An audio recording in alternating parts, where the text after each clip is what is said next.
ભાવનગરમાં ઈવા સુરભી મોલમાં સ્પા સેન્ટરો પર પોલીસે રેડ પાડી. રેડ સફળ રહી હોવાનું જાણવા મળ્યું. ભાવનગરના વાઘાવાડી રોડ પર આવેલ ઈવા સુરભી મોલમાં ચાલતા 3 જેટલા સ્પા સેન્ટર પર નીલમબાગ પોલીસ સહિતના પોલીસ કાફલાએ રેડ પાડી હતી. જોકે આ સ્પા સેન્ટરો પર અચાનક રેડ પડતા ચકચાર મચી જવા પામી હતી.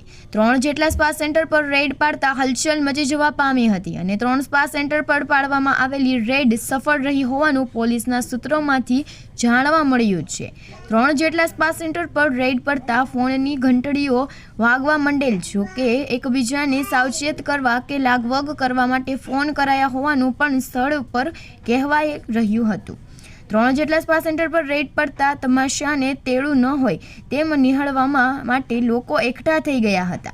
જોકે 3 જેટલા સ્પા સેન્ટરની રેડ દરમિયાન કેટલા લોકો ઝડપાયા અને કેટલી મહિલાને આવતીકાલે હાજર થવાનું કહેવામાં આવ્યું તે હજુ સુધી સત્તાવાર સામે આવ્યું નથી. કેમેરામેન બીજલભાઈ માલિકિયા સાથે રિપોર્ટર ફિરોઝ મલેક, ભાવનગર.